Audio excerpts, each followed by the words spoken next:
noches, señoras y señores.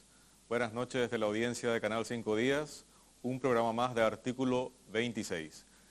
Esta noche, siendo las 21 horas, contamos con la presencia del doctor Enrique Baqueta, senador de la Nación. Buenas noches, doctor. Buenas noches, Hugo. Gracias por la invitación. A tu orden. Saludo a toda tu audiencia. Muchas gracias. Doctor, para ir entrando en calor, Paraguay-Cuba nuevamente robó la atención. Sí, hoy fue espectacular su presencia. Vino de traje, con peluca. ¿Qué te puedo decir? Hoy para mí fue espectacular. Se robó toda la atención, realmente.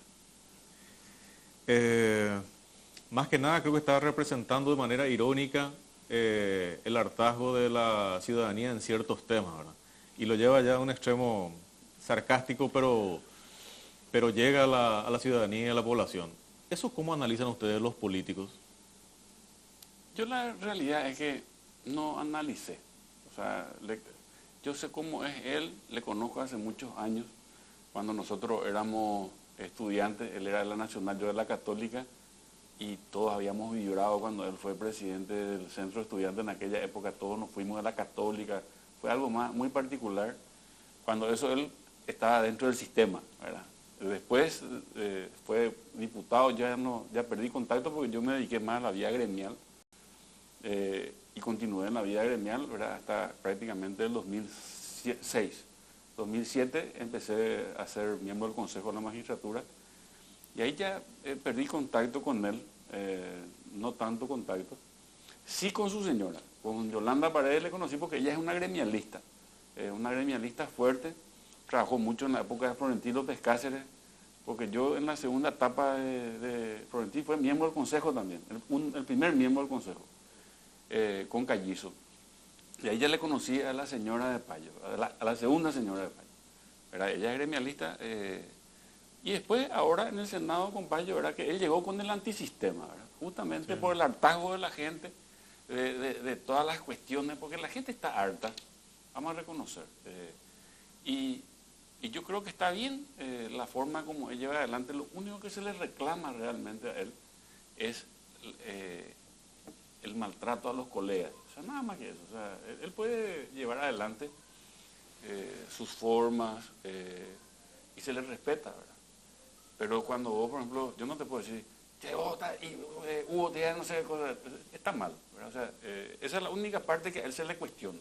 Después, por ejemplo, si él quiere presentar el tema de que las declaraciones juradas sean públicas, todo eso se respeta, ¿verdad? Ahora, la forma nomás, o sea, cómo él encara y cómo le maltrata a los compañeros es lo que se le cuestiona a él. Y bueno, yo no sé por qué es el nuevo look de hoy, ¿verdad? O sea, yo sé que anunció que ahora iba a ser corrupto, entonces como todos, nos trata a todos de corruptos, ¿verdad? Porque entonces todos somos corruptos, por eso se viste igual que nosotros en teoría, ¿verdad? Entonces vamos a irnos nosotros vestidos de hippie, ahora va a parecer bueno. Claro, claro, es una opción.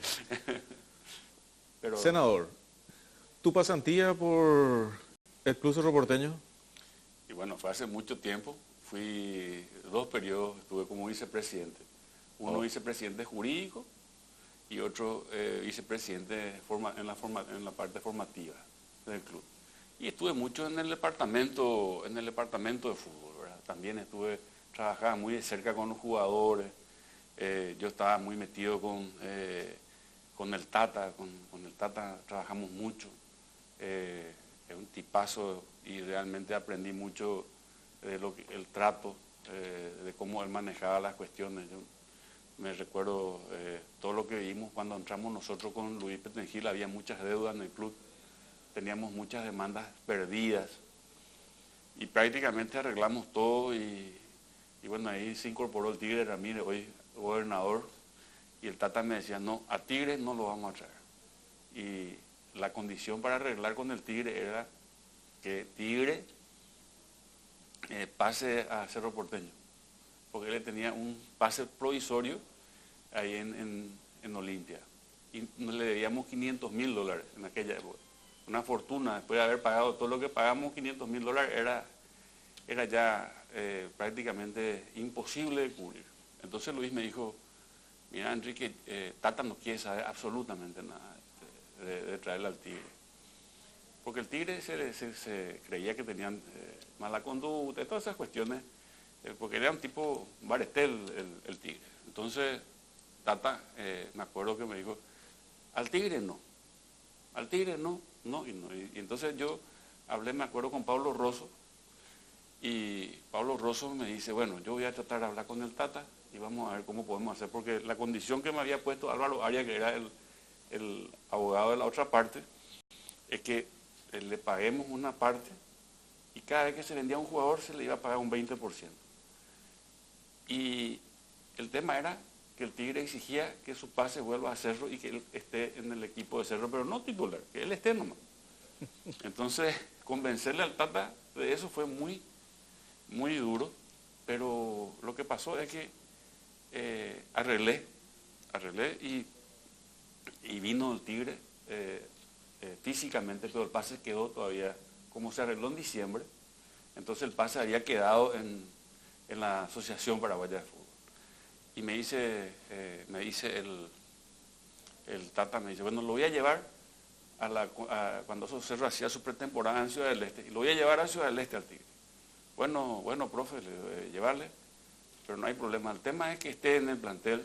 Bueno, lo que sí sé es que yo estaba en Camboriú, me fui de vacaciones con mi familia y cuando eso no salía, de qué número te llamaban cuando vos estabas en el exterior. Y de golpe escucho tic, y atiendo, Tata Martino. Hola, profe, ¿cómo estás? Decime una cosa, Doc, me dice, ¿cómo está el tema de Tigre? ¿Está arreglado eso?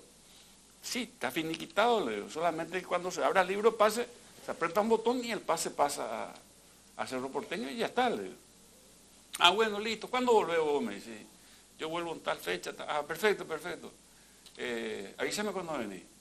Estaba todavía yo en Camboriú y después de 2 o 3 días me vuelve a llamar otra vez.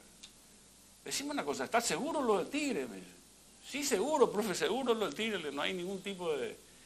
Entonces, ahí viene, llego yo a Asunción, me llama y me dice, este tipo está volando, este tipo es un monstruo.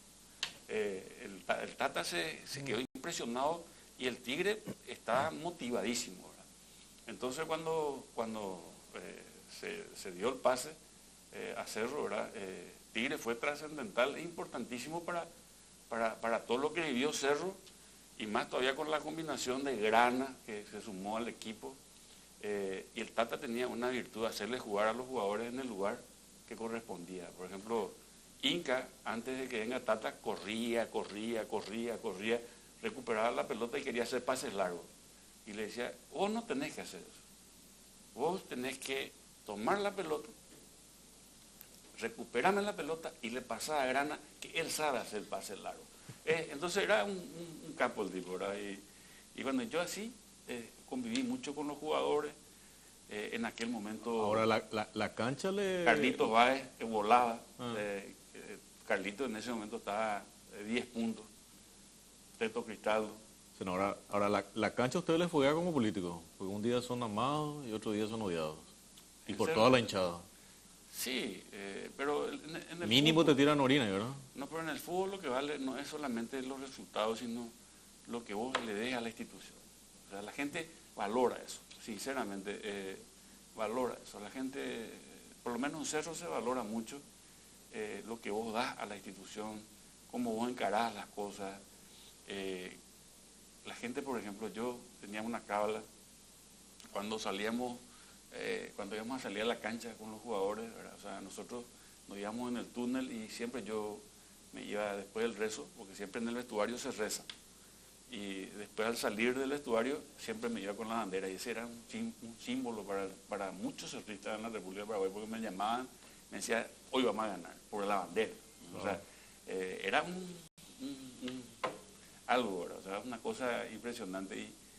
Y realmente para mí Cerro es algo que no voy a poder olvidar jamás, es lo más lindo que me pasó. Vamos a comprometer tu voto, senador. ¿Por quién vas a votar? Por Raúl Zapac. Raúl va a hacer un gran trabajo, una persona capaz. Yo le conozco hace muchos años a Raúl porque ya en el gremio él es un abogado, buen abogado.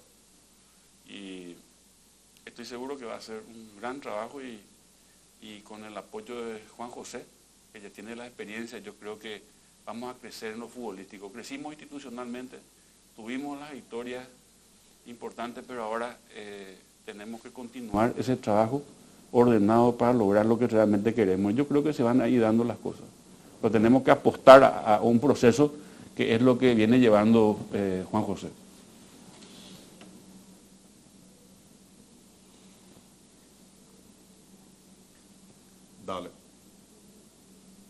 Dale. Vamos a estar en sintonía ahora con el ministro Benigno López, que está en Chile en este momento, en un foro.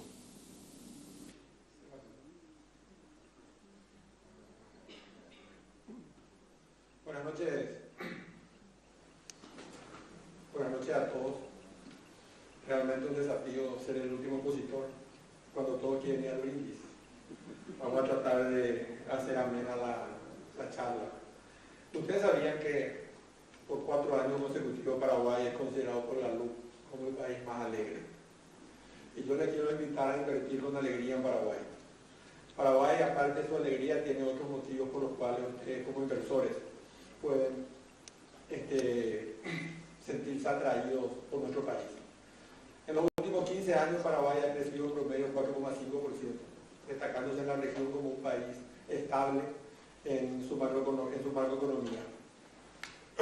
Ese crecimiento se ha sostenido básicamente en una combinación de políticas públicas diseñadas a largo plazo, un fisco responsable y un banco central que ha cumplido con su rol de control de la inflación. En el año 2011 ha desarrollado el programa de metas de inflación y a partir de ahí ha cumplido a cabalidad.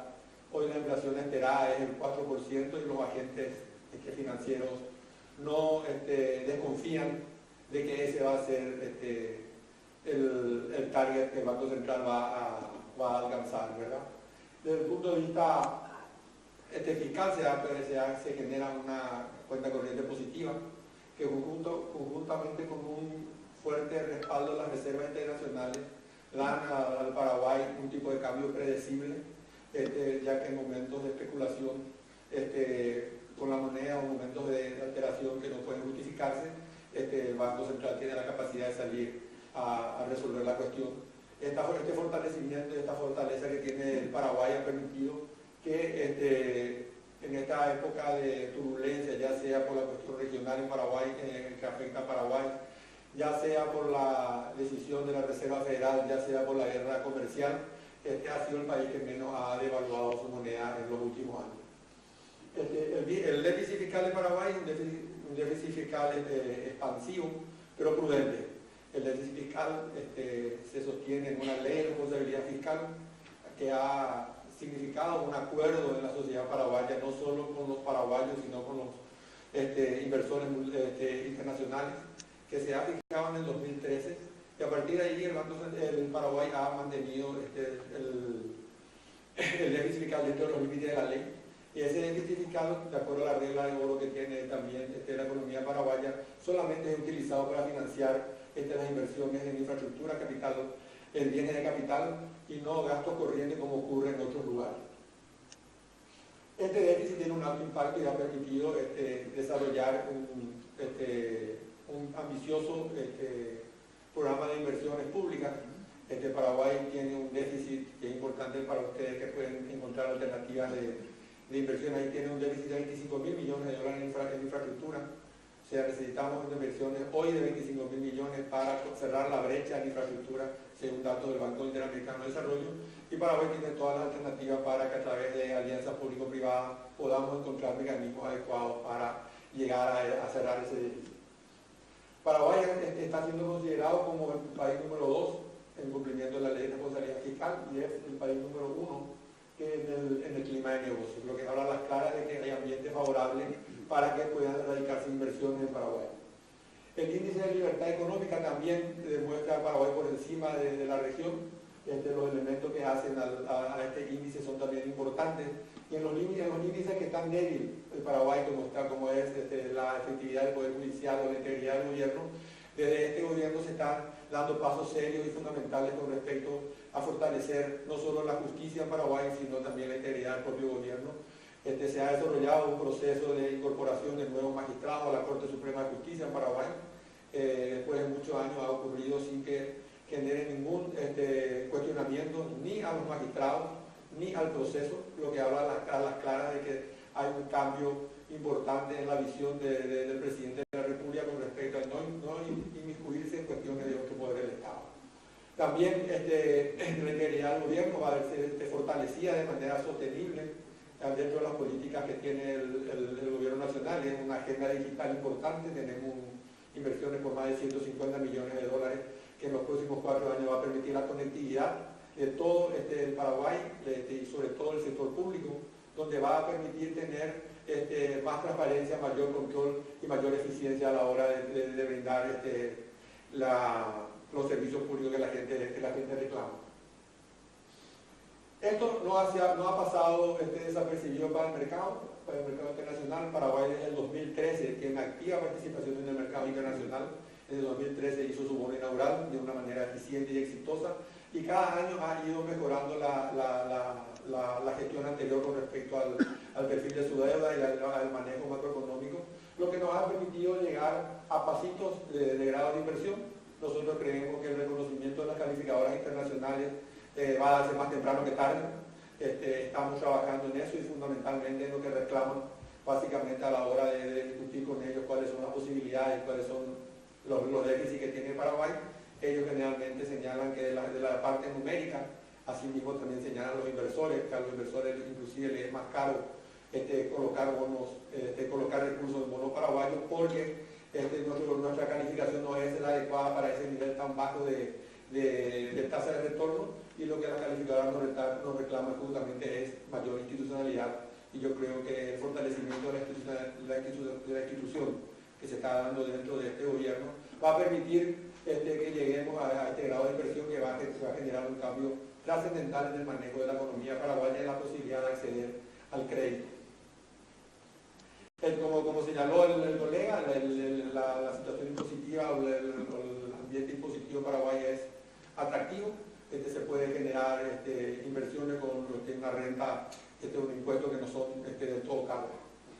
Todo esto ha permitido el crecimiento de una clase media importante. Se duplicó la clase media en los últimos 15 años, y eso ha dado desafíos importantes al Paraguay. Esta clase media tiene mayores reclamos de mayores servicios, de mejores servicios de calidad ante todo el sector público, mayores reclamos en salud, mayores reclamos en educación, y una de las políticas fundamentales del gobierno para satisfacer estos reclamos es el fortalecimiento del capital humano. El gobierno nacional ha lanzado una campaña importante para fortalecer los servicios de salud, la transformación de la educación, y que conjuntamente con la agenda digital va a permitir dar respuesta a la gente. Dentro de este escenario no podemos dejar de mencionar el bono demográfico. El bono demográfico hace que tengamos las posibilidades de poder satisfacer los reclamos de esta gente joven. El 70% de los paraguayos son menores a los 35 años, y eso es una demanda que hay que generar respuestas. La gente joven tiene mayores reclamos y tiene menos paciencia, ¿verdad? En ese sentido, el gobierno está centrado en fortalecer la economía naranja, las industrias creativas, lo que va a permitir dar respuesta a los jóvenes en sus proyectos y en sus ambiciones de desarrollo personal. A finales del año pasado, el Banco Central terminó una calificación o un estudio nuevo del PIB, del Producto Interno Bruto. Se ajustaron las cuentas nacionales después de 20 años, y resultó que el Paraguay es 30% más grande de lo que se había pensado. Nuestro Producto Interno Bruto hoy no es de 30.000 millones como se pensaba antes, sino que supera los 40.000 millones de dólares, lo que motiva también que tengamos ya un ingreso per cápita mediano, y fundamentalmente nos ha dado este nuevo estudio un análisis de la composición de la economía, como había señalado Dani en su presentación. Es más diversificada que la que se pensaba. El sector agrícola sigue siendo importante, pero hay otros motores en la economía que han permitido el desarrollo del Paraguay en este tiempo. El vecindario nuestro no está fácil. mayores socios comerciales en la región están pasando por serios problemas, pero para Paraguay nunca fue fácil el nivel vecindario. O sea, más de 200 años que tenemos un vecindario complejo y estamos convencidos de que vamos a tener la fortaleza para enfrentar los problemas y los desafíos que esta situación nos lleva. Uno de los elementos que podemos ofrecer también a los inversores es la energía. La energía en Paraguay es condómino de una de las represas más grandes del mundo y la mayor productora de energía limpia y renovable. La energía es barata y puede ser un factor importante en el desarrollo de la empresa de ustedes si pueden o quieren irse a hacer inversiones en Paraguay. Itaipú está destinada a ser por mucho tiempo una gran productora de energía limpia, renovable y que tenga un acceso adecuado. Muchos inversores vieron ya la situación de Paraguay en los últimos años, mucha gente fue a invertir, hay inversiones ya importantes en Paraguay. Se ha cambiado de alguna manera los límites de la cancha y hay inversiones importantes y nosotros hacemos hincapié en invitar a todos ustedes para que visiten en Paraguay y para que conozcan todo lo que podemos ofrecer para sus inversiones. Con Chile tenemos el Tratado de la Doble Imposición que va a permitir también un mejor entendimiento de la cuestión tributaria. Como ya explicó el colega, no hace falta que me detengan esto, ¿verdad? Y también tenemos leyes importantes que permiten el desarrollo de inversiones, como la ley de la maquila, la ley de inversiones, la ley de garantía de inversiones, la ley de igualdad de inversiones, que dan un marco legal adecuado para que las inversiones estén protegidas, no solo por la propia capacidad del Poder Ejecutivo que pueda albergar las invitaciones necesarias, sino que porque el marco jurídico en Paraguay es adecuado para que esas inversiones sean de alguna manera protegidas por la ley. Entonces, para terminar, agradeciéndole su paciencia y su tiempo, ¿verdad? Decirles que nosotros estamos convencidos que las políticas de gobierno que estamos desarrollando en Paraguay van en beneficio de la gente, buscando su bienestar y su felicidad. Estamos esperando que ustedes vayan y se animen a invertir con nosotros. Muchas gracias por la atención.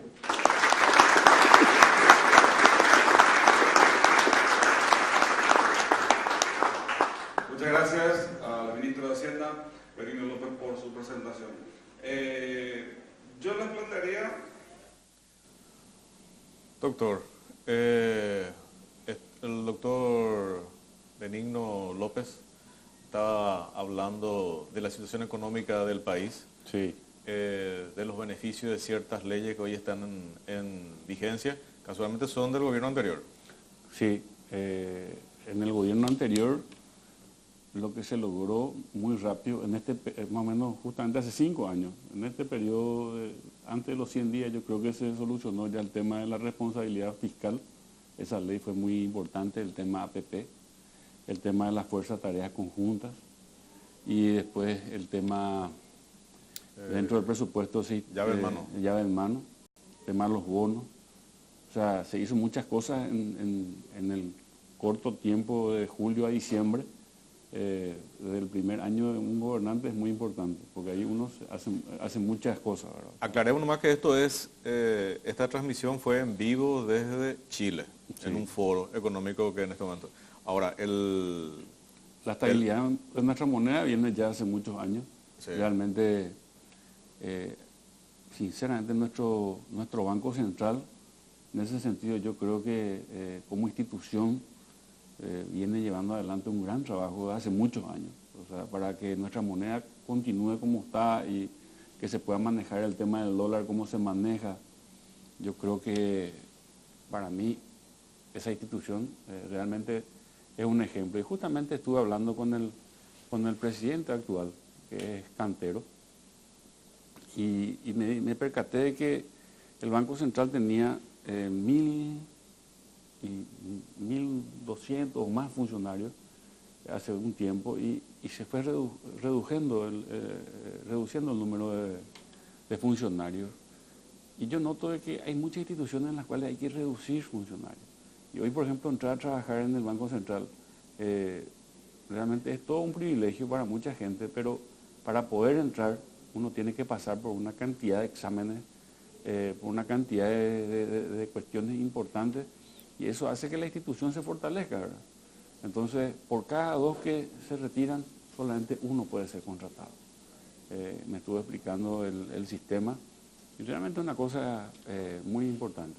Ahora, una acotación nomás, es medio argel, pero lo menciono yo en todo caso. Sí. O sea, en un foro económico, el hermano del presidente se va a hacer una exposición, pero básicamente haciendo una exposición de las cuestiones económicas que tienen que ver con el gobierno anterior. O sea, y llevamos 100 días ya. Bueno, pero lo que pasa es que el Paraguay es un todo. Si bien es cierto, hubo un cambio de gobierno, lo que tenemos que entender es que el Paraguay es un cuerpo. Pueden cambiar los administradores, pero las cosas que se fueron haciendo quedan para el Paraguay. Los administradores se fueron, los legisladores, muchos se fueron, pero lo que él puede exponer es lo que hay en el Paraguay. Y en el Paraguay en este momento está esto, ¿verdad? O sea, ahora, yo no te puedo decir hoy cuál va a ser la política económica de este gobierno, ¿verdad? O sea, ¿a qué apunta, por ejemplo? Bueno, esa es justamente la crítica que todos le están haciendo, porque pasaron 100 días, pero realmente es más de 100 días, porque desde el día siguiente de que el presidente gana las elecciones, tiene 4 meses de transición antes de asumir. Sí.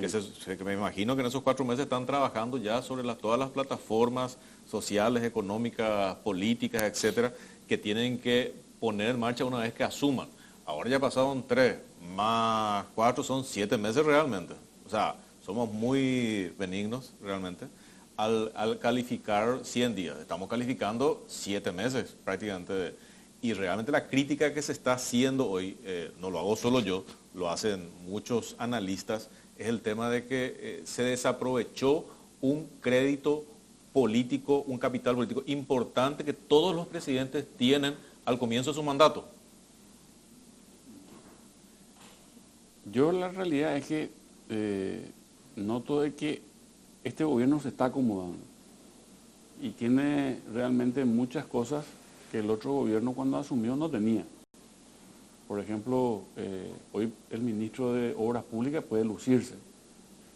Si empieza con la plata que se le dio, con el dinero que tiene en este momento en su poder, y lleva adelante todas las licitaciones que tiene que llevar adelante y empieza a ejecutar, este gobierno se va a lucir. Prácticamente se le concedió los 560 millones de dólares para la ruta Traschaco, para darte un ejemplo nomás. Y se le concedió una cantidad de otros, aprobación de una cantidad de préstamos. Más o menos a este gobierno nosotros le hemos dado 1.000 millones de dólares en préstamos para diferentes sectores, ya nomás, o sea, ahora. Aparte del presupuesto que va a venir, no sé cuánto va a ser el tema de los bonos que vamos a aprobar. O sea, tiene todo para poder desarrollarse y para poder hacerlo mejor este gobierno. O sea, senador, una consulta. ¿Cuánto calificarías vos la gestión del presidente actual en estos primeros 100 días? buena gestión. No voy a poner número, pero le pongo como una buena gestión. Buena es 3, 1 del 5 No, de un colegio. no, Y después está muy buena y excelente. O sea, yo le pongo como una buena gestión en el sentido de que se está acomodando, está tratando de llevar adelante todas las cuestiones. No es algo fácil el encontrarse con todo lo que se habrá encontrado. Entonces yo considero que está haciendo bien su trabajo, o sea, está haciendo bien. Hay algunas cosas que a mí no me gustan, que ya dije, tema de educación, por ejemplo, que Dios quiera que me equivoque, ¿verdad? Porque el ministro estuvo un poco enojado porque yo dije que para mí fue una improvisación el tema de educación, porque Eduardo es un tipo muy importante, es una persona con vastos conocimientos jurídicos y que podría hacer en este tiempo mucho más cosas importantes en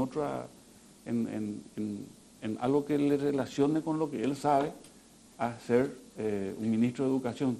Y la educación para mí es demasiado importante. Entonces, él me mandó varios videos y se enojó porque él no acepta las críticas. O sea, se enojó en serio contigo, pues dice que no va a votar por vos si es que te candidatas a presidente. Yo la realidad que no.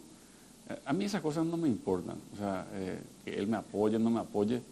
Lo que yo sí quiero es que salga bien su gestión y Y lo que yo no quiero, o sea, tener un problema con una viceministra técnica, evidentemente que es un problema de autoridad, o sea, más que nada. Entonces, yo lo único que quise es decir de que él, yo no voy a desmeritar su capacidad para poder ejercer, pero él no es un técnico en educación, o sea, él no tiene conocimiento de educación. Ahora va a estar, lógicamente, haciendo un curso rápido para eso, que por ejemplo me quiera apoyar o no me quiera apoyar en lo que yo quiera hacer. Si abro un restaurante, si se quiere comer o no se quiere comer, es otra cosa, ¿no? Pero hoy él es mi ministro de Educación, hoy él está ejerciendo un cargo, y si él no puede aceptar una crítica de un compañero que le quiere, entonces con eso ya lo pinta el cuerpo entero. O sea, si él no puede aceptar una crítica, si él no puede tolerar algo, entonces ¿cómo uno puede manejarse en un ministerio en el cual uno necesita una cintura, necesita hacer autocrítica? Ahora, esa crisis que ocurrió en el Ministerio de Educación también le desgastó al presidente Abdo. Por supuesto. ¿Cómo no va a desgastar? Antes de los 100 días tener un problema como el que tuvo en una cartera tan importante como educación. No estamos hablando de una cartera, hay carteras y carteras. Dentro de un gobierno, la cartera de economía, la cartera de educación, son carteras demasiado importantes, muy relevantes para... Nosotros tenemos problemas serios en nuestra educación. No sabemos hablar, no, tenemos muchos analfabetos en la República del Paraguay. No sabemos leer, tenemos el problema de que somos bilingües. Y el problema principal es que nosotros no nos podemos enfrentar a los que vienen de afuera porque están mucho mejor preparados que nosotros. Entonces, si nosotros no queremos luego entender y todos entendemos políticamente que si vos decís lo que sentís, está mal. Entonces, ¿cómo podemos crecer así? No podemos crecer. Si el ministro no quiere entender y en vez de agarrar los videos y las loas que se le hace y todas estas cuestiones, que yo puedo hacer un lindo video, pero yo quiero saber cómo vamos a superar todas estas cuestiones, cómo vamos a poder equipararnos al mundo, porque antes a lo mejor la gente pensaba en el Paraguay de que yo tengo una estancia y mi hijo va a heredar la estancia y después mis nietos van a seguir viviendo la estancia. El mundo cambió hoy. Hoy el mundo cambió, hoy el mundo de los capaces, hoy el mundo de los que saben desenvolverse y son los que pueden llevar adelante transformaciones importantes. Entonces hay que prepararle a nuestra gente. El mundo ya no es de los bienes, ni lo que vos puedas heredar, sino que es el que tiene calle, el que está preparado. ¿Cómo vamos a enfrentar nosotros la globalización? ¿Cómo vamos a hacer nosotros para superarnos realmente? Entonces sí, yo creo que sí. Yo no le critico a PETA como PETA. ¿Entendés lo que te quiero decir? O sea, al contrario, su función yo le aprecio mucho, hicimos todo lo posible para que él sea gobernador, no pudo llegar, y bueno, lamento mucho, ¿verdad? O sea, lamentamos, pero a mí no me importa que yo que pueda hacer o no pueda hacer, es una eventualidad. Él es hoy un ministro, y es un ministro que no tiene todavía la experiencia para ser ministro de Educación. Eso nomás es lo que yo digo. Entonces, si se enojan por eso, hermano, ¿qué te puedo decir? Senador, el tema de Añetete, Sí. internamente, ¿cómo están? ¿Están cohesionados? ¿Hay pequeños...? Y no hay tanta cohesión porque no se habla mucho. Hay mucha... hay todavía mucho, ¿cómo te podré decir? Muchas secuelas del pasado. Entonces hay algunos que quieren terminar con esas secuelas y seguir adelante, y hay otros que están anclados en el pasado. Entonces eso hace de que haya fricciones dentro del equipo, y esas fricciones lógicamente son negativas para nuestro movimiento, porque se refleja se refleja en todas las cuestiones, y bueno, entonces eso lógicamente uno automáticamente ya es acusado de estar con carte o no estar con carte. O sea, uno no puede hablar con un compañero sin ya ser acusado, ¿verdad? Entonces, Esa es la situación que nosotros estamos viviendo dentro hoy en nuestro seno Añetete. O sea, en este momento, y lógicamente el tema de educación también nos afectó porque le afectó a una compañera de nuestra bancada, ¿verdad? Y bueno, y están los que dicen que no hay... ¿Se la bancó la senadora? Y sí, está ella a lo mejor sufriendo íntimamente todo lo que representa, ¿verdad? Porque, O sea, tragó sapo y culebro. y está ella aguantando. Es una señora muy, muy sufrida lo de ella es. O sea, ella es muy preparada. Para mí, ella es un lujo. Es una señora demasiado preparada, honesta. Y a mí me consta de su honestidad. Es una señora que realmente es un lujo para el Paraguay, es un lujo. Blanca Volar es un lujo para el Paraguay. Y su hermana es una señora muy preparada también y muy conocedora, ¿verdad? Entonces, cuando le tocan la honorabilidad, porque acá pues hay una cuestión de honorabilidad, no es que solamente fue relegada, sino acá se le tocó la honorabilidad a la familia. Entonces ya se pone en duda todo lo que uno hizo, ¿verdad? O sea, entonces todas esas cosas, yo me imagino que está pasando muy mal y me solidaricé luego con ellos públicamente. A lo mejor fui uno de los pocos con Silvio Velar que nos solidarizamos así. Y también hay otros compañeros que a lo mejor no se solidarizaron públicamente, pero comparten el dolor con la compañera. Y hay otros que no, ¿verdad? Hay otros que están lógicamente siempre prestos a decir sí a lo que venga del presidente, ¿verdad? Senador, fuiste muy criticado por el tema de la decisión del jurado de enjuiciamiento de magistrados. ¿Por qué? Y no, por tu nombramiento, son como creo que dos brazos de una tenaza, el tema del Consejo de la Magistratura y el tema del jurado de enjuiciamiento. Saliste realmente con una respuesta bastante, digamos, convincente. Si realmente querés ser presidente o candidato a presidente, tenés que hacer buena gestión. Esa respuesta es irrefutable. Yo lo único que te puedo decir es lo siguiente. Nosotros en el periodo pasado, yo no puedo negar que tengo un liderazgo dentro del gremio de abogados, porque yo tengo un liderazgo. Yo formé un movimiento a nivel nacional, que eso hizo de que yo sea miembro del Consejo de la Magistratura por elección de mi gremio a nivel nacional. Y fui reelecto por elección nacional. Yo salí de mi cargo, o sea, cuando yo llegué al Consejo de la Magistratura... Antes yo te pido una cosa. Sí. Acuérdate que estamos ante un público, yo, Juan de la Calle, Sí. no estoy entendiendo esto. Vos estabas ya mencionando un tema de la composición del Consejo, perdón, del Jurado de Enjuiciamiento de Magistrados. O sea, No. hay que... No, yo te estoy explicando cómo se llega al Consejo y te voy a explicar por qué. Pero hay, porque vos me pero hay hablas de mi diferentes hermano. bancas ahí y uno de ellos es El el abogado. elegido por los abogados. Eso es lo que quiero que expliques. Claro. Lo que pasa es que el Consejo de la Magistratura está representado por 2 abogados del gremio. Son 8 abogados, pero 2 les representan al gremio. Uno le representa a la Cámara de Diputados, otro a la Cámara de Senadores, uno a la Corte Suprema de Justicia, uno a la Universidad Católica y otro a la Universidad Nacional. Y 2 Y son de los gremios, o y sea, dos de los abogados. 2 de los gremios. A mí me tocó representar a mi gremio Ok. como abogado y la elección no es una designación, es una elección a nivel nacional. Votan los 50.000 abogados en la República, los matriculados votan en toda la República. Yo gané una elección y fui reelecto. Yo formé y yo soy el fundador del Frente de Unidad y Renovación Gremial, que es un movimiento, así como hoy Colorado Añetete en la parte política, en mi gremio, el Frente de Unidad y Renovación Gremial es un movimiento constituido gremialista. Dentro de los abogados. De los abogados. Ok. Y eso, lógicamente, continuó en el tiempo.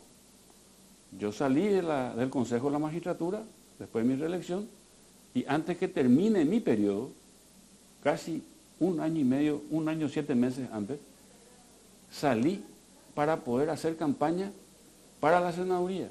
O sea, yo me retiré para hacer campaña. ¿Qué más ético que eso? Yo, siendo miembro y todavía faltándome 1 año 7 meses, me retiro para hacer campaña. Siendo miembro elegido por tus colegas abogados. Siendo miembro elegido por mis colegas abogados. Bueno,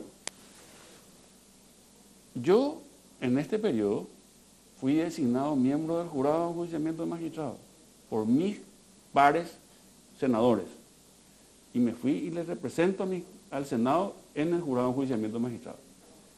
Mi hermano hoy es miembro del Consejo de la Magistratura, pero ganó las elecciones a nivel nacional de los abogados. Okay. Ese es el punto acá.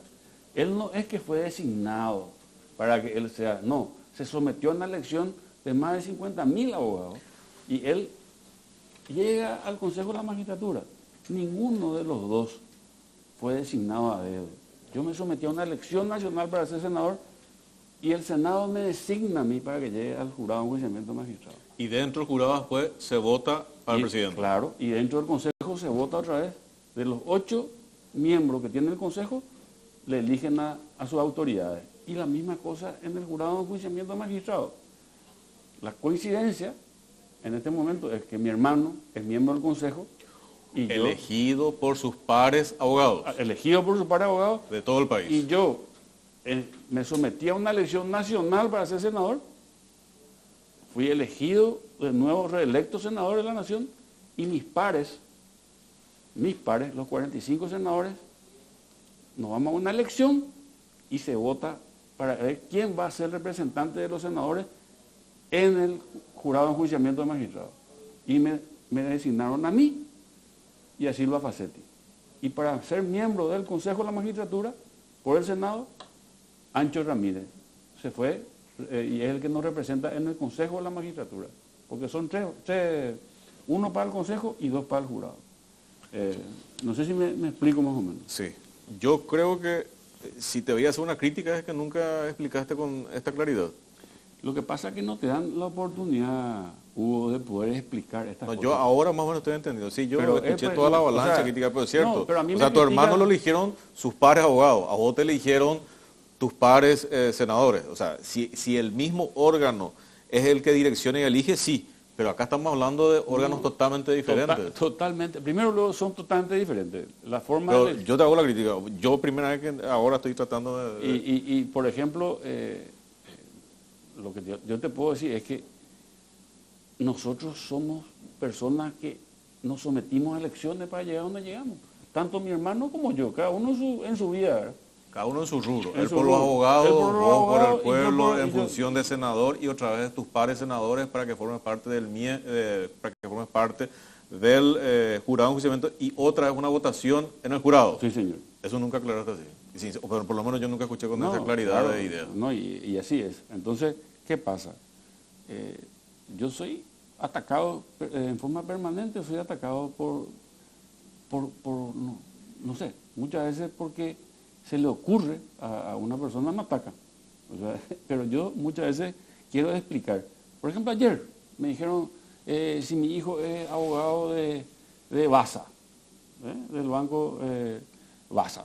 Y yo, la verdad, es que yo alquilé mi estudio jurídico, porque vos cuando estás en este tema político, es muy complicado que vos sigas adelante con tu mundo de consultas y compañía. Y más todavía hoy con el tema de los audios que se inauguró en la República del Paraguay y todas esas cuestiones, vos ya prácticamente o te dedicás bien a lo que haces o no, ¿verdad? Y yo, por ejemplo, mis 2 hijos que ejercen la profesión, uno tiene 33 años, el mayor, y el otro tiene 30 años. Los 2 están casados. Yo le veo los fines de semana, cuando almorzamos juntos con mis nietas. ¿Y qué yo puedo decirle a un tipo de 33 años? Contame, yo a los 33 años, yo a los 28 años era un tipo consolidado en la profesión. Era un tipo que no sé, tuve la suerte de ser un abogado que estaba ahí, en el top. Pero porque era considerado, ¿verdad? Gracias a Dios, era una persona que estaba dentro de la consideración de la gente. Cuando tenía un problema penal, me llamaban, ¿verdad? Y yo a los 28 años, mi papá ni sabía lo que yo hacía, ni mi mamá no sabía, ni mi abuelo no sabía. Entonces, yo ¿cómo puedo andar tras de una persona de 33 años o decirle lo que tiene que hacer o no hacer, si ya tiene su familia también? ¿Me entendés? O sea, son cosas que no puedes explicar. Yo, por ejemplo, ayer me sorprendí cuando me llamaron y tuve que explicar más o menos una cantidad de cuestiones. Es más, imagínate que yo le alquilo mi oficina a Rodrigo Joyce, le alquilo mi oficina a Arturo Daniel, le alquilo también a mi hijo, porque yo eso alquilo. Y yo te pregunto algo. Joyce es el abogado de Mabel Renfeld. Él es el abogado de Mabel Renfeld. Yo nunca tuve nada que ver con Mabel Renfeld. ¿Me entendés lo que quiero decir? Y ella puede corroborar. Y tampoco nadie te critica por eso, ¿no? ¿Entendés? Y nadie nos va a criticar. Pero yo te digo nomás, si vamos a guiarnos por eso, él es abogado de Mabel. ¿Entendés lo que te quiero decir? Entonces, yo no tengo ningún tipo de conocimiento de lo que él hace con Mabel Renfeld. ¿Entendés lo que te quiero decir? Entonces, son las cosas que a mí me atacan y me van a seguir atacando, ¿verdad? Porque cuando vos estás en este capítulo político de tu vida, vas a ser nomás lo atacado y la gente va a opinar y va a decir de todo lo que estoy diciendo, una cantidad de cosas raras. No, está bien. De todos modos, yo estoy escuchando o estoy viendo con cierta claridad cosas que no había escuchado. No sé si porque no lo expusiste así tan claramente, pero sí. O sea, si se va a criticar, no hay ningún problema. Pero o no se te dio la oportunidad, o no sé, o yo no leí lo suficiente como para tratar de entender lo que ahora estás exponiendo de una manera muy didáctica. O sea, y no es para cebillar. Yo también criticaba esa situación, pero lo estás exponiendo de una manera bastante entendible. Y sí, es una cuestión lógica. ¿Y por qué no dijiste todo eso antes? Y porque no tuve la oportunidad, o a lo mejor cuando a vos te llaman por teléfono y te sorprenden con una cuestión, ¿verdad? O sea, te dicen, usted sabe que su hijo,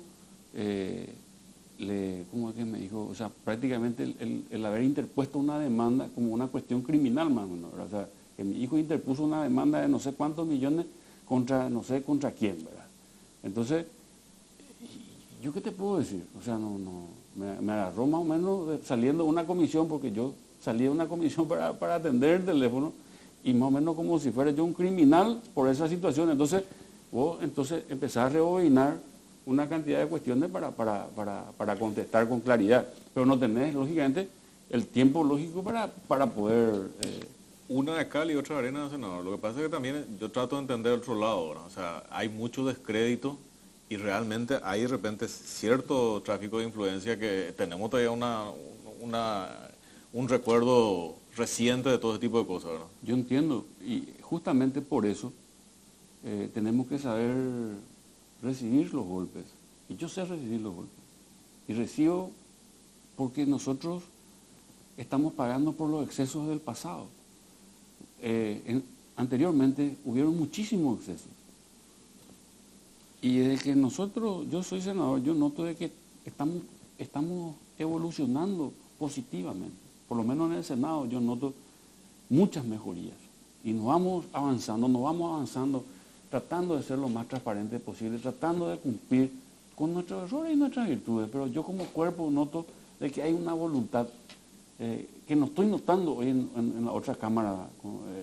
No estoy notando, no estoy viendo con claridad algunas cosas. Justamente te iba a tocar como ejemplo eso. O sea, realmente cuando salió el tema de Luis Vareiro y de el diputado Edgar Ortiz, o sea, primero es cierto, parece que le maltrató Luis, que todo otro, entonces nos pusimos casi a Xinjiang, pobrecito el diputado, y inclusive envió una nota, que esto lo otro. Día después sale el tema de tráfico de influencia o pedido de favores o lo que sea. Entonces, genera... que nosotros estamos bajo sospecha. Sí. Y esa es la realidad. O sea, todos estamos bajo sospecha. Yo por eso, te vas a reír a lo mejor de mí, pero muchas veces a mí me llaman amigos y me consultan y me dicen cómo yo tengo que hacer, por ejemplo, tal cosa. Porque yo conozco de la profesión, yo sé de la profesión. Y le digo, yo no te voy a contestar, le digo, y no te puedo contestar ahora. ¿Y por qué? Me dice. Y hasta muchas veces me tratan de medio maleducado. Y porque no quiero que se malinterprete, le digo. Yo te puedo contestar ahora y después se puede tomar de cualquier manera esto. Porque así hoy es el tema de la comunicación. Hoy vos me puedes consultar y yo puedo hablarte y te puedo explicar cómo es el proceso, cómo es tal cosa, Pero si yo te hablo por teléfono y vos me preguntás algo y por ahí se está grabando y se edita, ¿a quién yo le voy a convencer que no es un tráfico de influencia eso? ¿Me entendés lo que quiero decir? O sea, entonces todo eso, y te llaman los dirigentes y te preguntan cómo es la audiencia preliminar, y te llama, por ejemplo, te llama, por ejemplo, un líder de un asentamiento y te dice cómo se tiene que hacer. Mi hijo, pues, no tienen el dinero necesario para poder hacerse defender. Entonces, lógicamente, ¿qué vos haces como político? Y le decís, bueno, llamarle al defensor público, le pasar el número de teléfono, ¿entendés? ¿Quién es la zona? Lo que conocemos, ¿verdad? O sea, entonces, todo eso, por ejemplo, hoy tenemos que ver, es un uso indebido. El alcance de la interpretación de la población de parte de tu colega, ¿verdad? Porque de golpe yo le puedo resultar simpático a un grupo de colegas y a otro grupo no.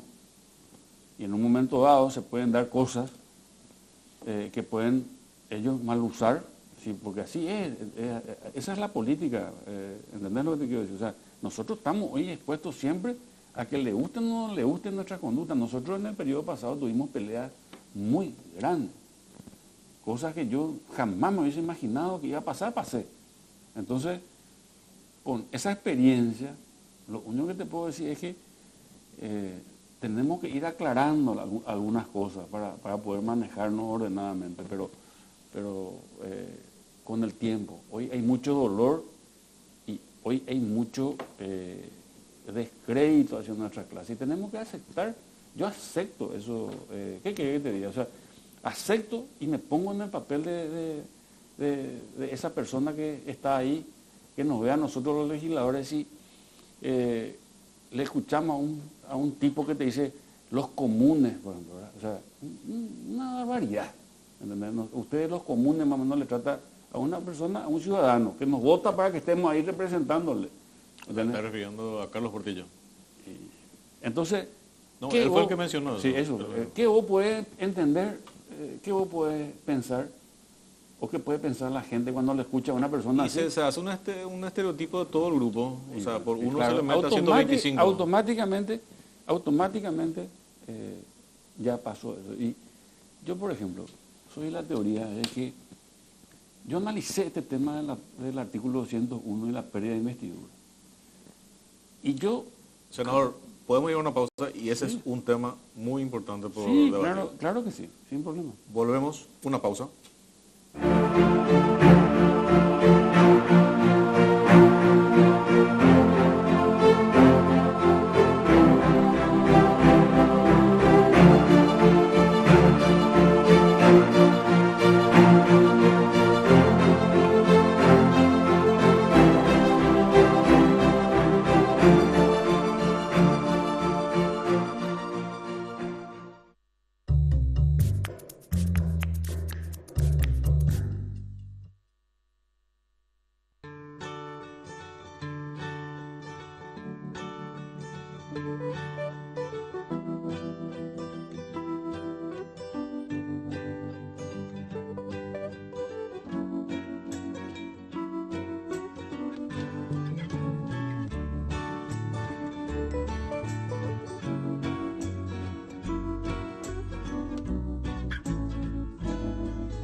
Seguimos con el senador Enrique Baqueta.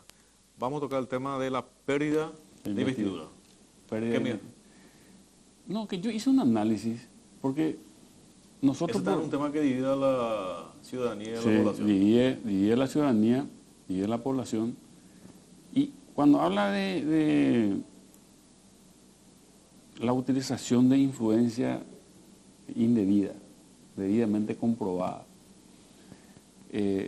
yo hice un análisis con respecto al tema, cuando nosotros nos trataron de todo, cuando llevamos adelante el tema de la legislación, nosotros tratamos de reglamentar el tema del artículo 201. Y habíamos hablado habíamos hablado de que primeramente el Poder Judicial tenía que dictar una sentencia, porque tenía que pasar por eso para que uno pueda tomar una decisión. Y después, lógicamente, hablamos del 2/3, que la Constitución no habla. Y era discutible ahí el tema. ¿Por qué? Porque como nosotros, para ser suspendidos, se nos tiene que suspender 2 meses sin goce de sueldo con 30 votos, y para perder la investidura y retirarte del Congreso, una minoría, una mayoría simple. Entonces yo dije, ¿cómo pudo haber pasado esto? Y llegué a una conclusión personal, ¿verdad?, de que los convencionales constituyentes entendieron de que la presunción de inocencia tiene que primar siempre, y por lo tanto, si a vos te encuentran culpable en el Poder Judicial, entonces vos podés rápidamente someter a tus pares la condena, y ellos por mayoría simple pueden sacarte. ¿Me entendés lo que te quiero decir? Cosa que hoy es Pero muy va a ser difícil eso. No, pero pero lo que pasa es que pues llevar todo un proceso con un senador con todo... Estamos en un análisis. Hoy también, que no está de más, ¿verdad? O sea, es discutible lo que te quiero decir. O sea, hay que reconocer también que ustedes tienen mucha fuerza y mucho poder. No, gran poco. ¿Cómo le lo llaman que yo, el curul lo que que cada pasa, uno... lo que pasa nomás es que si vos lees vos tenés la Constitución acá, el artículo 201 habla de la utilización indebida de influencia, o sea, no habla de tráfico de influencia. Entonces, también se interpreta como que el tráfico está tipificado dentro del código y lo otro no. Entonces, es una cuestión que el Parlamento puede tomar per se y puede llevar adelante de la forma que está establecida en la Constitución, o sea, es discutible. Lo que yo no acepto hoy es que se esté trabajando en ese tema de lo que están haciendo los diputados. Porque en este momento yo creo que no hay que tocar más ese artículo, y si se tiene que llevar adelante, que se lleve. Es demasiado fácil este tema. Portillo tiene que ser, él perdió su investidura del momento que está la grabación. Si a Óscar González a él le costó un cargo, ¿por qué no le puede costar a Portillo? No sé si me hago entender. O sea, vos estás, o sea, acá hay una cuestión, o sea, o se dirime dentro del ámbito de uno de los poderes del Estado, que es el Poder Legislativo, ustedes mismos, o se le da participación a otro poder del Estado para que ustedes tomen una decisión. O sea, así es, así yo estoy entendiendo. Así yo entendía. Yo entendía así. Yo entiendo que siempre se tiene que presumir la inocencia, pero también hay un análisis que se hace con respecto al artículo 201 que no habla de tráfico, habla de la utilización indebida de influencia. Entonces, ¿qué vos entendés por utilización de influencia debida e indebida? Lee un poco para que de la la gente pérdida entienda. de la investidura.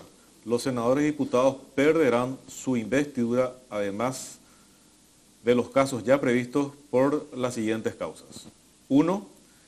La violación del régimen de las inhabilidades o incompatibilidades previstas en esta Constitución. Y 2. El uso indebido de influencias, fehacientemente comprobado. Bueno, y ahí está el tema. Que el uso indebido de influencias ya es una cuestión subjetiva del legislador, que es lo que entienden, que es una teoría hoy que tiene fuerza ya en el Parlamento, que el legislador es el que tiene en su poder el entender si la utilización de esa influencia es debida o indebida. Por ejemplo, lo que te expliqué, vamos a ir a un ejemplo de una influencia debida, que te llame una persona necesitada y te diga, no tengo para pagar un abogado, ¿qué tengo que hacer? Entonces vos agarrás y le decís, podés recurrir, le enseñás a un ciudadano, a un defensor público, que está para justamente servirte en esos tipos de casos en los cuales vos no tenés disponibilidad para contratar a un abogado, él está para poder ayudarte a defender. Y le puedes poner en contacto con... Ese es, a lo mejor, una utilización debida de influencia. ¿Cómo vos actuarías indebidamente? Vos, Hugo Portillo, me pedís, por favor, que yo le llame a tal juez y le ordene tal cosa. Entonces eso es una utilización indebida de influencia, que ya raya el tráfico de influencia. ¿Me entendés lo que quiero decir? Entonces, ¿por qué hay dos teorías? Porque hay una teoría que dice, no, la única influencia indebida es el tráfico de influencia. Está tipificado porque vos, esa conducta desplegada, subsumir, se llama subsumir, porque está la norma. Hablame cristiano. No, y te voy a explicar para que la gente entienda. Está la norma, o sea, que está lo que dice el código. El que hace esto comete tráfico de influencia. Entonces, si vos agarrás, cuando vos desplegás tu conducta, quiere decir que yo agarré el teléfono, le llamo a un magistrado y le digo, a Hugo Portillo le vas a liberar. Ese es un tráfico de influencia.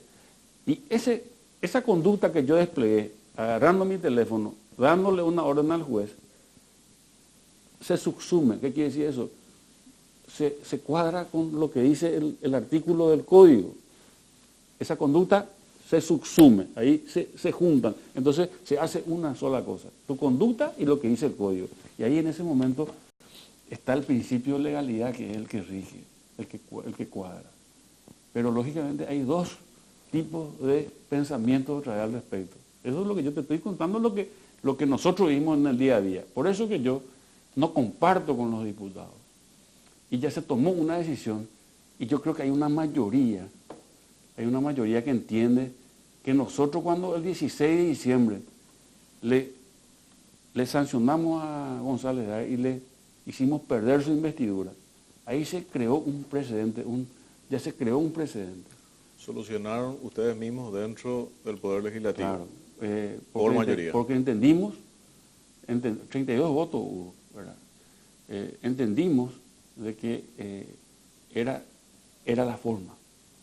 Y llevamos adelante. Después vinieron las discusiones, que corresponde, no corresponde. Yo obré a conciencia. Y voy a decir que siempre obré como yo creí. Lo único que ahí vino ya la discusión doctrinaria, si se tiene que demostrar jurídicamente o no. Y yo no tengo el conocimiento de lo que dijeron los convencionales constituyentes al respecto, pero la lógica me dice muchas veces que primero se tiene que presumir la inocencia de la persona.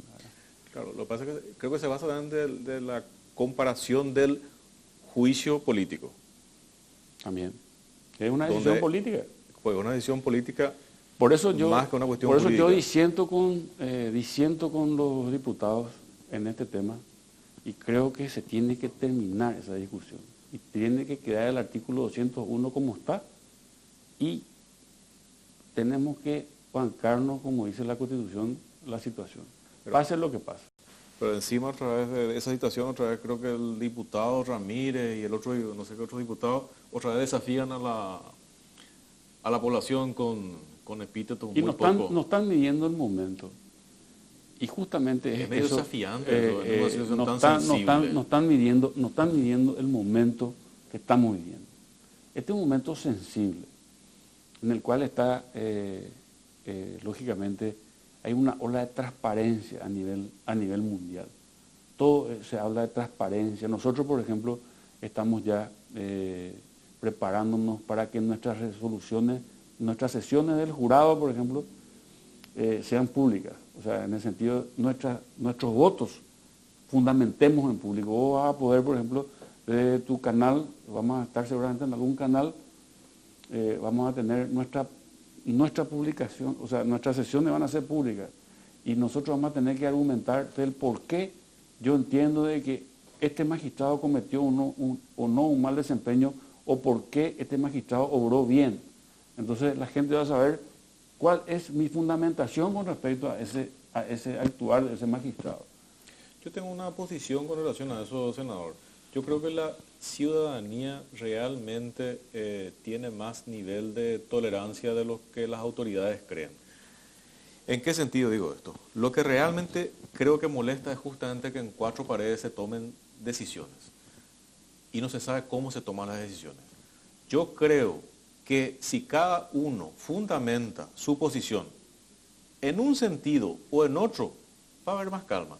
Porque si uno dice sí y fundamenta, o dice no y fundamenta, hay mucha más tolerancia que simplemente sale de una pieza de entre cuatro paredes una decisión tomada que de repente no tiene ni pie ni cabeza y nadie supo cómo se fundamentó. Y realmente se tiene también la presunción de que es simplemente voto por arreo. O sea, tal cosa, y se levanta nomás la mano, no se evalúa, no hay una discusión, no hay una evaluación del tema, no hay una argumentación. Yo creo que uno puede tener un punto de vista y otro puede tener otro punto de vista, y hay una capacidad de disenso muy desarrollada en la población. Pero si se tiene argumentos para tomar tal posición o tal posición. Y ahí va a primar el debate, y eso es lo que la gente la gente va a valorar eso, ¿verdad? O sea, pero no como el diputado Ramírez, que lo único que hace es desafiarle a la población. Ramírez, ¿quién es el diputado? Hugo Ramírez, sí. No escuché yo qué es lo que él hace, pero y no, lo único que yo, por el compañerismo y no sé lo qué. único que yo entiendo es que este es un momento en el cual estamos viviendo un punto de inflexión en la transformación de la justicia, en la forma de cómo quiere la ciudadanía que se actúe. Y todo eso pasa justamente por los excesos que hemos vivido en el pasado. Entonces, hoy tenemos que ayornarnos a los nuevos tiempos. Y la gente quiere justamente escuchar el debate, ya no quiere saber más o menos lo que dice una sentencia fría a través de sus letras, sino que quiere también escuchar el debate que generó eso. Entonces, me parece correcto, ¿verdad? Y yo creo que así también el Consejo de la Magistratura, la Corte, ya fue su primera sesión. La Corte ya tuvo su primera sesión pública la semana pasada. Entonces, todo ese tipo de cosas van a pasar. El diputado Hugo Ramírez no puede llegar a decir, por ejemplo, si algunos quieren llamar la ley de autoblindaje, que lo hagan. Yo lo llamaré la búsqueda de la paz, del compañerismo. Es una locura. Yo lo único que te puedo decir es que en este momento la ciudadanía tiene una tolerancia cero a ese tipo de cuestiones. O sea, la gente está cansada, y está cansada de nosotros. Y si nosotros no queremos entender eso, entonces estamos confundidos nosotros mismos. Nosotros en este momento tenemos que ayornarnos a los nuevos tiempos. Eso nos exige el pueblo hoy. Nosotros somos sus representantes. Y si nosotros no nos ayornamos, entonces vamos a tener que ser desalojados a través de una elección o violentamente. Porque la gente está podrida. Yo te voy a decir una cosa, la gente está harta.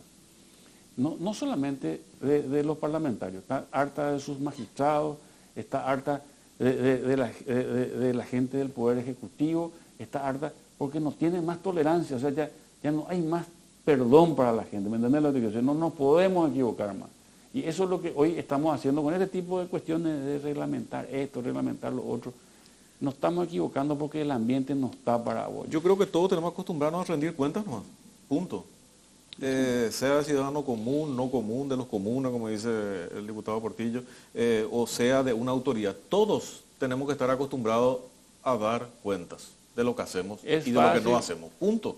Es fácil, lo que pasa es que hoy nos dimos cuenta que con ese artículo es tan fácil quitarle la investidura a una persona que hasta se puede mal usar, que es lo que quieren decir alguna persona. Pero ¿sabes qué? Que lo van a sacar para Cuba si ponen los 44 contra él. Pero pero te voy a decir nomás algo, no pasa por ahí tampoco. Yo ya estuve pensando también eso. Y hoy lo que nosotros tenemos que entender es de que está el artículo 201 y tenemos que tratar de saber manejarnos con ese artículo y con esa interpretación que se le da al artículo. Y no nos gusta o no nos guste, tenemos que entender de que así la ciudadanía y los que nos votaron quiere que se entienda. No sé si me explico. Entonces, si eso no están entendiendo los compañeros diputados, se va a armar el lío que se tiene que armar. Pero en contrapartida, esto que dijo, por ejemplo, el diputado Ramírez, tenés el tema que creo que le sacaron los fueros al diputado que dibujó un grafiti o escribió algo. O sea, no hay correlación, es una tomadura de pelo a la población. Te voy a decir algo. Lo que pasa nomás acá, que tenemos que preocuparnos todos los paraguayos por la debilidad institucional que existe. ¿Por qué estamos nosotros y no podemos despegar? Por la debilidad institucional. Y ahora, por ejemplo, está el nuevo paquete de Gafilat que hoy se presentó en la cumbre de poderes, ¿verdad? Y yo siempre le digo a mis compañeros y le dije a la ministra también, a María Epifanía, ¿verdad? Que es una excelente señora, muy capaz. El domingo estuvimos con ella. Bueno, y te habrá explicado todo lo que trae aparejado, ¿verdad? Pero ¿tiene repercusiones económicas esa decisión aparentemente jurídica? Bueno, pero también eso implica de que nosotros tenemos que tener instituciones creíbles y fuertes. Porque no son cualquier tipo de leyes las que vamos a lanzar al mercado. ¿Por qué? Porque los organismos de seguridad están manejados por un poder del Estado. Acuérdate que vamos a crear la inteligencia de CEPRELAC. Vamos a tratar de que la evasión impositiva tenga que ver con el lavado de dinero en relación de grado. Eso va a dar mucho más pena a la gente que comete una evasión y un lavado de dinero. O sea, vamos a crear tribunales especiales. Va a haber la ley de los PET, que vos sabés perfectamente cómo eso, qué significa. Personas expuestas políticamente. Claro, entonces, por ley. O sea, después, el tema de... Toditos ustedes van a ser PET.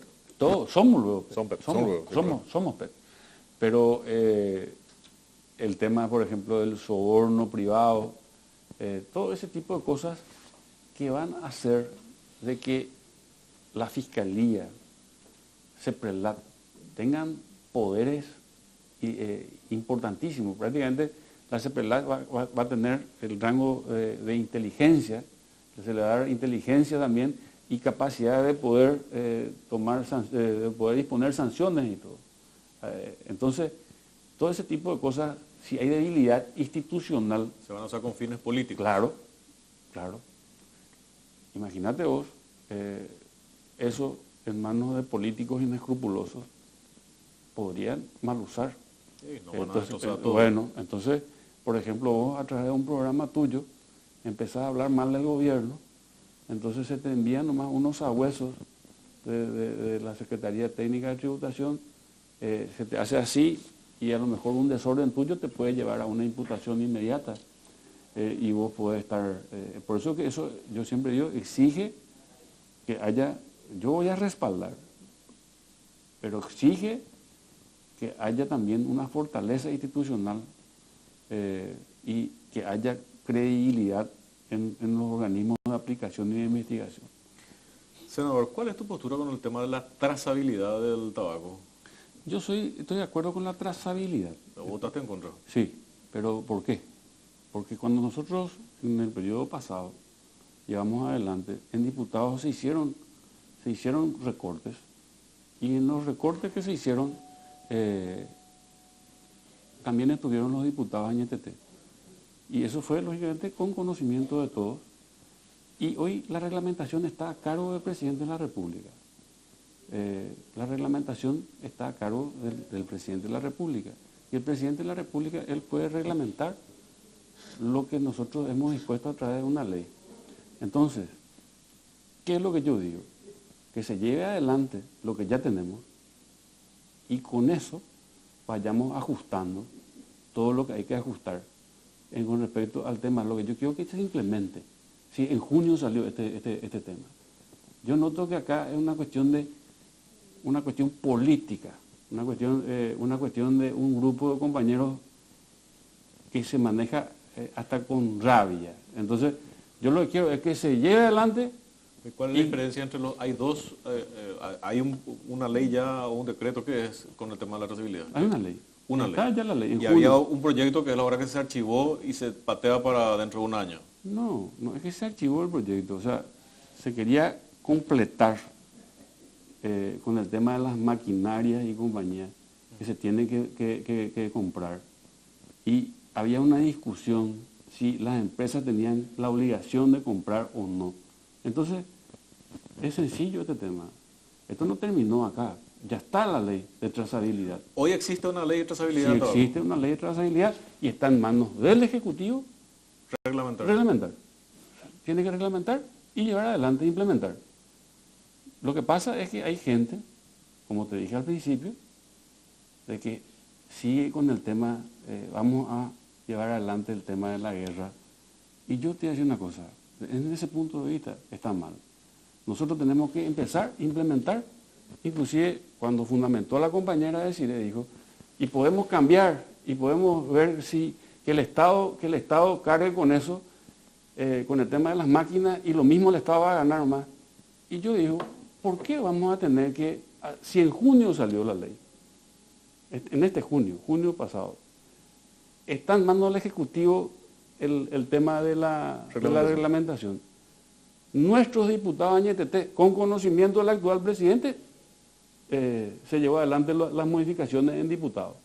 No sé si me explico. Entonces, cuando yo le pregunté, estábamos todos ya en campaña, ya estaba por ser Marito cuando se trató de este tema en diputados. Y me dijeron, no, con autorización del presidente. Ah, bueno, perfecto. Entonces, ¿por qué nosotros vamos a tener que cambiar todo ahora? Que haga la reglamentación y nos vayamos ajustando lo que hay que hacer. ¿Me entiendes lo que quiero decir? Porque ahora se malinterpreta y dicen que hay multinacionales también que están en el tema de querer vender las máquinas referentes a ese tema. Entonces, hay una cantidad de cuestiones que hacen al tema que son discutibles. Entonces, por eso yo opté en este momento por esta posición. Pero por ahí también hubo entonces una especie de silencio cómplice de parte del Ejecutivo, porque tampoco tenía que salir a hablar, bueno, yo voy a reglamentar en cualquier momento esto, ¿Tiene que o voy a reglamentar dentro de un mes, yo no una creo, cosa así. ¿sabes qué lo O sea, pasa? se quedó ahí como si fuera que se pateó el tema de la realidad por un año. Yo no sé realmente por qué no se reglamentó todavía, pero se tiene que reglamentar. Y el Ejecutivo tiene en sus manos eso, en este momento. Es igual que el tema del impuesto al tabaco. Bueno, ahí te iba a tocar. Impuesto al tabaco y nosotros, ¿qué hicimos con respecto al impuesto al tabaco? Patearon, senador. No, espera un poco. No, nosotros no pateamos. Nosotros llevamos, en el periodo pasado, a darle la potestad al Ejecutivo que suba el impuesto al tabaco. Y le dimos hasta 22% pueden subir. ¿Sabe a cuánto está ahora? 18%, para que entienda la gente. El Ejecutivo tiene en su poder ahora poder llevar adelante hasta 22%, si quiere. Con una firma. Con una firma. El presidente de la República mañana amanece y él puede agarrar y decir, el tabaco va a aumentar al 20%. O sea, 22, o sea, el tope. 20%, 22%. ¿Entendés lo que quiero decir? ¿Por qué tenemos que hacer una ley nueva si tiene la potestad del Ejecutivo de hacer uso a la ley que ya tiene para poder aumentar el impuesto? Entonces ya no estoy entendiendo, senador. Me descolocas todo con lo que me está diciendo. Y bueno, entonces, para que vos veas nomás, porque la gente pues no entiende y directamente, no, son todos bandidos, estos son todos los otros. Está bien, una cosa que no entendamos la población, pero otra cosa también que el Ejecutivo se llama silencio y que nos explique. Bueno, muchachos, yo voy a levantar el 22%. Pero dijo el ministro de Hacienda, dijo ese tema. Pero no hace, pues. O no hace, no sé cómo y no se llama. sé si necesita o no necesita. Pero él tiene para poder aumentar los impuestos del tabaco hoy. Ahora el presidente de la República puede aumentar hoy. Porque nosotros le dimos la potestad al Ejecutivo de poder aumentar. ¿Me entiendes? El Ejecutivo tiene en su poder y todavía no hizo uso. Subió en la época... Hoy está en manos de los hermanos, entonces. De 16, del ministro y el presidente. El ministro de Hacienda y el presidente. De 16% subieron al 18%. Y la ley que nosotros sancionamos le da potestad al Ejecutivo de poder llevar hasta el 22%. La discusión que se generó ahora es que creo que una de las bancadas pide 30% y otra bancada pide mucho más de 30%. Entonces, esa es la discusión. Y con respecto al tema de la bebida alcohólica es otra discusión y cada uno de los ítems otra vez tiene sus diferencias porcentuales de suba de impuestos. Y con respecto al tema de la soja, que es un tema que hace rato venimos, que yo creo que nosotros tenemos que crear un impuesto del 0 a algo discutido con los productores. ¿Me entienden lo que quiero decir? O sea, darle la oportunidad al Ejecutivo de poder echar mano cuando necesite un impuesto, porque ahí también hay una cantidad de teorías de un lado y del otro lado. Yo te voy a decir la parte que yo manejo del tema de la soja. Tengo entendido, dos cuestiones muy sencillas para tratar de exponer. Tengo entendido que, por un lado, tenés tasa IVA, compra, 10%. Y tasa IVA, venta, 5%. Sí. A la hora de la verdad, con un practicismo de fórmula y de ecuación, eso se anula. Y en algunos casos inclusive el Estado termina debiéndole al exportador. Sí. O sea, el que hizo eso es un genio. Y tiene nombre y apellido también el que hizo. Y hoy justamente es el asesor financiero de todo este grupo. Entonces, eso nomás es el tema. O sea, acá es una cuestión de por qué nosotros siempre los mismos vamos a terminar pagando impuestos. Eso nomás es el tema. Que paguen. Y tenemos casos bien concretos. El caso de Argentina paga impuestos y sigue siendo el tercer productor. Sí, me dicen, van a bajar. Sí, genial. Pero entre 0 y 30 que pagan hoy, o 0 y van a llegar a 15, bueno, nosotros no estamos pagando nada porque con una actitud casi maquiavélica se estableció el tema del juego de IVA muy salvaje. Entonces dice, no pagamos, pero realmente vos al aplicar la fórmula no se paga. Esa es la realidad, por un lado. Por otro lado, resulta que... Lo que pasa es que toqueteando también los impuestos vos podés perjudicar a los pequeños productores, a los que tienen y 20, que se analiza, 15, entonces, 20. hay muchísima... Entonces, ese es uno de los problemas principales de toda esta cuestión, es que a lo mejor, si vos llevas adelante la concreción de un impuesto a la soja, a la exportación, ahí puede pasar de que vos le perjudique a los pequeños productores, al verdadero productor, y le beneficie a las multinacionales, que hacen un pequeño trabajo sobre esos granos y automáticamente ellos teóricamente ya procesaron. Entonces, lógicamente, eso evitaría que también paguen los impuestos porque ellos ya manufacturaron o industrializaron y eso puede generar un tema realmente delicado con respecto al tema de la producción. Y yo estoy de acuerdo que hay que aumentar con respecto a las ganancias. Ahí te tengo otro tema. Y te digo cuál es la jugada. Estoy hablando de los grandes, no estoy hablando del pequeño, ya porque ahí de repente se le mete a los pequeños, se defienden cuando quieren con los pequeños, y después ellos son los grandes, y no, así no funciona. O sea, el tema de los grandes es muy sencillo también lo que hacen.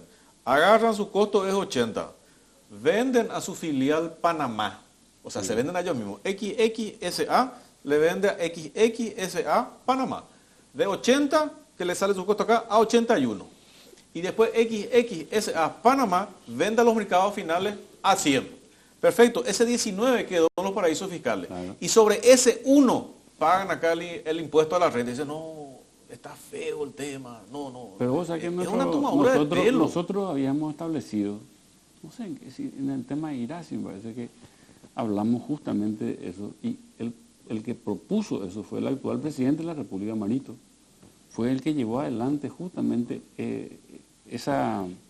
la trazabilidad de los mercados. De los mercados, ¿verdad? O sea, justamente es la ruta que lleva, porque eso es muy importante para poder, lógicamente, saber y que no pase lo que vos estás diciendo, ¿verdad? Pero pasa. Pero bueno, justamente lo que nosotros tenemos que analizar en su dimensión es ver el tema, para mí es el tema de las ganancias y todas esas cuestiones, y también la trazabilidad de la exportación, para que no pase eso que vos estás hablando. No, y nosotros tenemos, ¿sabes qué te voy a decir una cosa? Está establecido, no sé si sino en el tema de Irasi, eso también salió, ese tema, nosotros en el periodo pasado también se resolvió en este, más o menos hace 5 años, en este periodo de julio Cuando asumimos a diciembre también salió el tema del IRASIS. IRASIS, el tema del impuesto. Bueno, ese tema se había sancionado también en aquel momento. No, el tema nomás es, van a decir, no, pero es picardía de ellos. Sí, genial, pero ante una situación de picardía de ellos, veamos, o sea, porque al final la mayor parte queda en los paraísos fiscales. Claro. Y acá nos están engañando y nosotros sabemos, pero no decimos y entonces somos cómplices pasivos, por un lado. Una última pregunta, senador, para ir concluyendo. Lo que quiera. Sindulfo Blanco, Sí. juicio político. Sí. ¿Qué pasó? Se le destituyó. Fue más político que juicio. ¿Por qué? No. Se le encontró culpable y salió. Yo escuché una parte de lo que decía su abogado, el doctor Bugari. Sí. Te daba de repente, si estoy abstraído de todo el contexto, hasta uno siente empatía con esos argumentos. Fue muy buena la defensa. Sí. Muy buena. A mí casi me convenció. O sea, si hablamos jurídicamente... La sí. realidad que yo lamenté de que no se le haya... Perdón, jurídicamente, que no estoy hablando normal, Jurídicamente yo lamenté algo que se dio en ese juicio. O sea, nosotros ese juicio había empezado en el periodo pasado, hace 4 años, 3 años y medio, 4 años, con la acusación. Y se quedó trancado cuando él tenía que venir a hacer su defensa, cuando el ministro Blanco tenía que venir a exponer su defensa. ¿Qué es lo que pasó? Hubo una discusión ahora entre los compañeros y la discusión fue si se iba a empezar de vuelta el juicio o si le íbamos a escuchar la defensa. Y yo fui de la teoría de que se haga de vuelta el juicio. Y tomé como un ejemplo lo que pasa hoy en la jurisdicción penal. Cuando el tribunal de sentencia empieza un juicio y es recusado, por ejemplo, y se va a la Cámara. En la Cámara se tarda más de 10 días para resolver la recusación. Se tiene que volver a empezar el juicio. Entonces yo era la teoría de que comience de vuelta el juicio, que la gente escuche de nuevo la acusación y que después se escuche la defensa, pero había compañeros que estaban incrédulos de que se iba a terminar este juicio político, porque el ministro Blanco ahora el 10 de diciembre cumple años y se tenía que retirar naturalmente porque cumplía 75 años. Entonces, algunos compañeros querían que no salga por la puerta grande y que salga por la ventana, a través de un juicio político. Y entonces empezaron, lógicamente, a dudar de que había voluntad. Eso es lo que se discutió y primó la teoría del órgano o teoría del cuerpo, que es la teoría de decir que ni por más que haya empezado con el Parlamento anterior, en el periodo pasado, lo mismo tiene que dársele continuidad con este Parlamento actual y que lo que se tenía que hacer era que se preste juramento y al prestarse juramento continuar con donde había quedado el anterior, donde había quedado el juicio. Por eso es que vos hoy tenés dentro de tu retina y de tu conocimiento lo que vos escuchaste primero ya es la defensa, no escuchaste vos la acusación. Yo te voy a decir lo que yo escuché, no soy abogado ni mucho menos, pero lo que yo escuché desde el punto de vista jurídico me dijeron, la acusación flojísima, la defensa excelente, primó lo político sobre lo jurídico. No, para hacer un resumen. No, porque el único que hizo una descripción de cada una de las cuestiones y dijo fue Fernando Silva. Acá una de las cuestiones, acá la absuelvo, en este hecho la absuelvo. Pero cuando llegó al caso del juez Atilio Zaguier, dijo condenado. ¿Por qué? Y fue fácil, una descripción lógica. En el jurado de enjuiciamiento de magistrados se le destituyó a Atilio Sayer. Y Sindulfo y otros compañeros de él le retuvieron a Sayer 4 años más después de su destitución.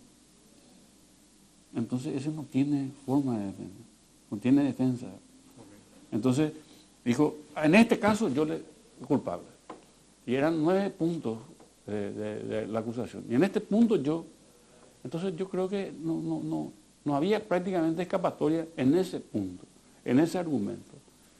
Ahora me podrá decir, ¿y por qué los otros no están? Y bueno, es otra cuestión. Pero en este tema, a veces se indicaba este tema, esta responsabilidad, y bueno, esa responsabilidad le costó el cargo. Bueno, son las 22:34. Muchísimas gracias, senador Enrique Baqueta. Muy ilustrativa, muy emocionante esta charla, esta entrevista.